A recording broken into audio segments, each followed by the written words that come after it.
పత్రిక 3వ అధ్యాయం 2వ వచనంలో కనుక మనం చూసినట్లయితే, యాకోబు పత్రిక 3వ అధ్యాయం 2వ వచనంలో చూస్తే అక్కడ రాయబడినటువంటి మాటను మనం కనుక పరిశీలన చేస్తే అనేక విషయములలో మనమందరం కూడా తప్పిపోతున్నాం. ఏంటంట, అనేక విషయాలలో మనం తప్పిపోతున్నాం. దేంట్లో తప్పిపోతున్నాం అంటే దేవునికి దూరమైనటువంటి జీవితాన్ని జీవిస్తుంటున్నాం. దేంట్లో తప్పిపోతున్నాం అంటే లోకాశలను ప్రేమిస్తుంటున్నాం.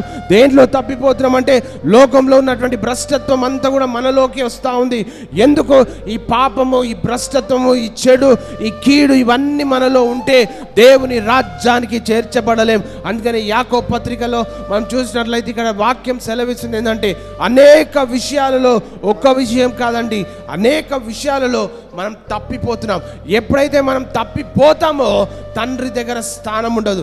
ఎప్పుడైతే పాపం ఉంటుందో పరలోక రాజ్యానికి మనం వెళ్ళలేం, ఆ నిత్యత్వంలోకి వెళ్ళలేం. ఎందుకంటే ఆ నిత్యత్వంలో పరిశుద్ధత ఉంటుంది, ఆ నిత్యత్వంలో పరిశుద్ధుడు ఉంటాడు, ఆ నిత్యత్వంలో దేవుని దూతలు ఉంటారు, ఆ నిత్యత్వంలో దేవుడు యుగ యుగములు రాజ్యం వెళ్తాడు. ఆ పరిశుద్ధమైనటువంటి స్థలంలోకి, మరి ఆ నీతివంతమైనటువంటి స్థలంలోకి వెళ్ళాలంటే దేవుని రక్తంలో కడగబడితేనే, పరిశుద్ధమైనటువంటి ఆ రక్తంలో కడగబడితేనే దేవుని రాజ్యానికి మనం చేర్చబడతాం. కనుక మానవులమైనటువంటి మనము అనేక విషయాలలో తప్పిపోతాం. ఆ తప్పిపోతూ పాపం మన మీద ప్రభుత్వం చేస్తే, చెడు మన మీద ప్రభుత్వం చేస్తే, లోకాశలను మనం ఇష్టపడితే, లోకంలో ఉన్న వాటిని మనం ఇష్టపడితే మనం పరలోక రాజ్యం చేర్చబడం.